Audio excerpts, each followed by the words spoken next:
Welcome to my second lesson on 16th note strumming and general rhythm guitar skills. What we're going to do today is we're going to take where we left off in the previous lesson, where we actually isolated 16th notes and did a couple of basic 16th note strums, and we're going to talk about syncopated rhythms where you've got multiple up strums in a row and you're keeping the hand floating and doing a little bit more muting with the left hand. In addition to that, we're going to actually take some of our rhythms and make sure that they're making sense with the drum parts that we play them over. What you're going to find is a lot of the time what the drummer is playing is really going to dictate what you're going to play as a guitar player. So we're going to make sure that everything that we play lines up in the vertical time alignment that we've talked about before, as well as the horizontal.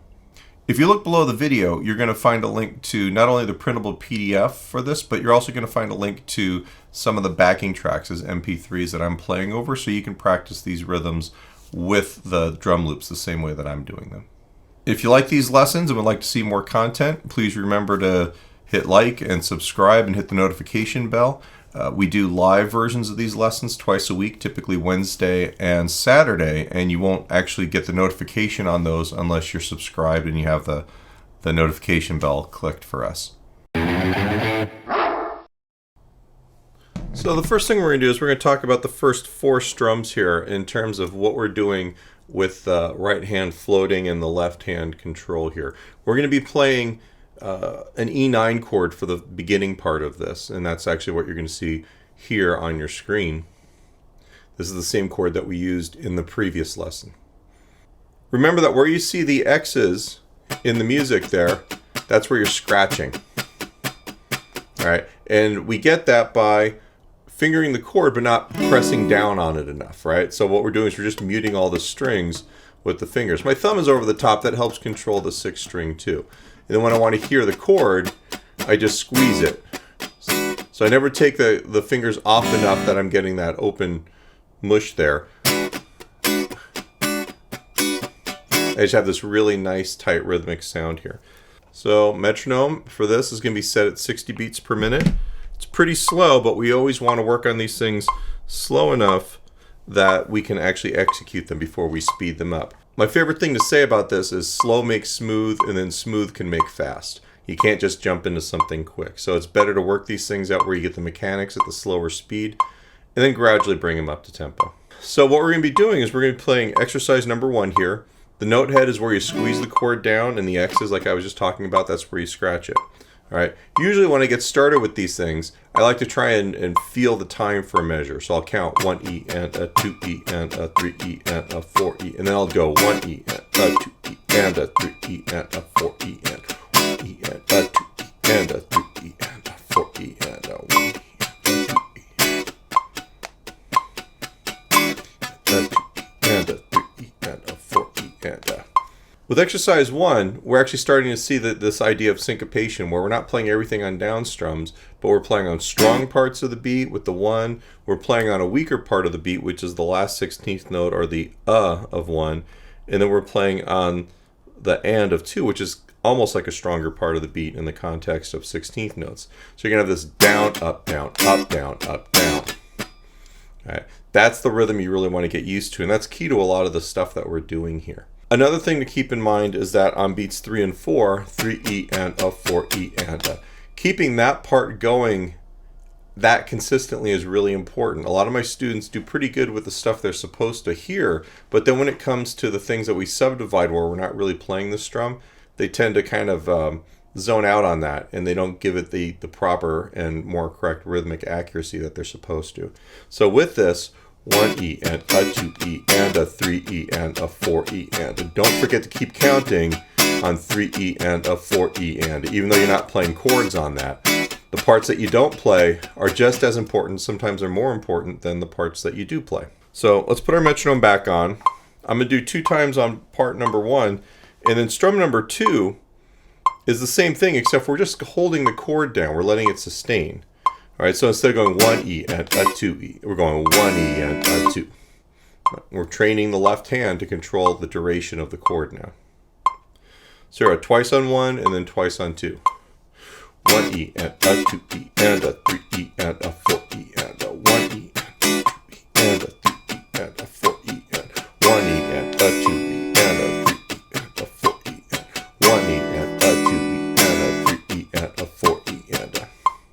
So on rhythm number 2, wherever we have the chord sustaining, your hand is floating over the strings, but it's still making the same motion. You don't want to be going 1E and a 2E and, because you're not subdividing the time. And a lot of this is about building your internal clock, feeling all the subdivisions.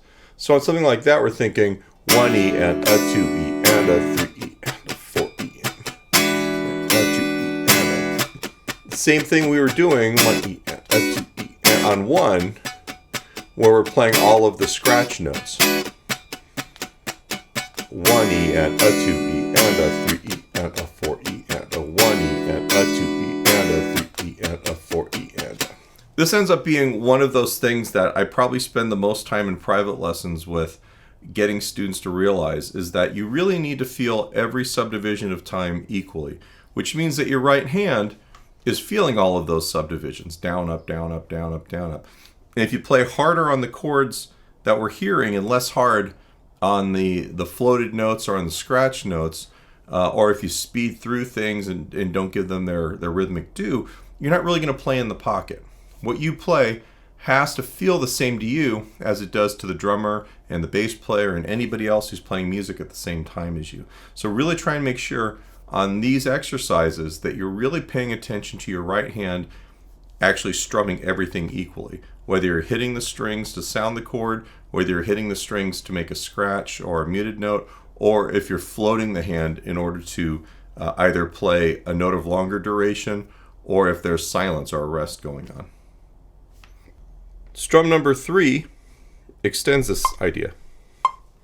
1E and a 2E and a 3E and a 4E and E and a 2E and a 3E and a 4E and 1E and a 2E and a 3E and a 4E and a 2E and a 3E and a 4E and a 1E and a 2E and a 3E and a 4E and 1E and a 2E and a 3E and a 4E and a 1E and a 2E and a 3E and a 4E and 1E and a 2E and a 3E and a 4E and a... So on that, I took number 3 and I gave it the same treatment that I gave number 1. I let the chords sustain, but I kept my hand floating, and that's rhythm number 4. Once again, make sure that you're accounting for every subdivision physically. In rhythms 5, 6, and 7, we're actually going to take a look at how this works with drum beats. So the first one here is kind of what I would play, typical mid-tempo, strummy acoustic guitar thing with a drummer where there's a syncopated rhythm in there. The first thing is, let's actually listen to what's going on. We have eighth notes on the hi-hat cymbal, 3 and 4 and 1. And on beats 2 and 4, we've got the snare drum, which makes it a pretty standard rock beat. 1 and 2 and 3 and 4. But the bass drum is actually pretty syncopated. And that's actually what we need to listen for. So now let's actually take a whack at finding where that rhythm is. So one of the best things to do for me is actually feel where the time's at, right? So you hear the eighth notes. I can move my hand like this. If I keep this going over this, 1E and a 2E and a 3E and a 4E and a 1E and a... I can actually kind of determine down, down, down, up, up, down, down, right? I can feel where my strum with the 16th note subdivisions lines up with the kick drum and the snare drum and anything else that's going on important rhythmically. So I'm going to play an open G chord for this one.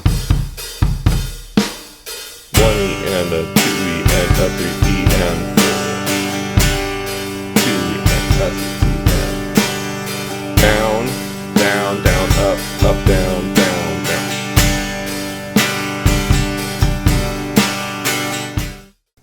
Alright, so as far as that rhythm goes, the one really important thing to look out for is the fact that there's a tied rhythm between the last 16th note of 2 and the downbeat of 3. All right, and that's exactly what's going on with the kick drum that actually makes this kind of feel good, feel syncopated, feel kind of funkier than just a straight rock beat. You always want to listen for what the kick and the snare are doing when you're trying to figure out what to play over a drum beat. In rhythm number 6, we're going to play something that's not exactly the same as what's going on in the drum beat, but it still has to make sense. The vertical time alignment needs to be there.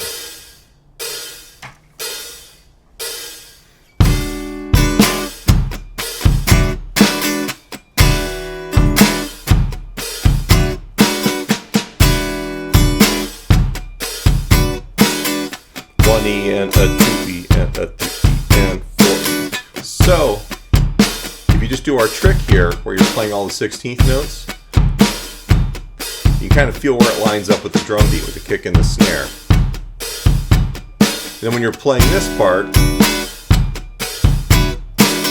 it's actually going to work pretty good.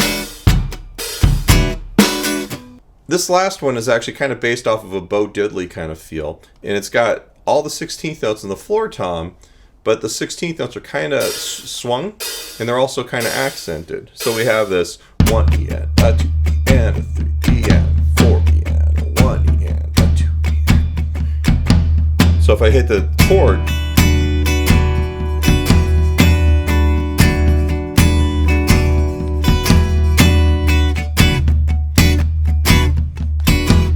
that's where the accent pattern is. If I play the rhythm as written,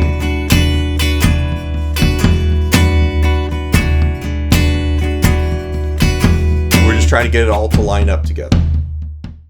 This is kind of a quick run through of playing some 16th note rhythms that aren't totally straight, but then also trying to get you used to this idea that whatever you play has to make sense with whatever you're playing with at the same time. Anything that you're playing with in the horizontal time frame, 1, 2, 3, 4, has to also work with whatever's going on in the vertical time plane. So anything on 1 has to be in time with that, anything on the and 1 has to be in time with that, and so on. We talked about this in the Building Your Internal Clock video and some of the other rhythm guitar videos, but it's really important once you start getting into 16th notes that you really pay attention to what's going on underneath your part, so that you can lock in with that a little bit more strongly, and you can actually really enhance the sound of the rhythm section. If you don't, if you play over that stuff without actually listening to it, it's not going to sound very cohesive, it's not going to sound very tight, it's going to be kind of a mess. You have to remember that as a guitar player, you are a rhythm section player, and you need to pay the same attention to the drums as the bass player does.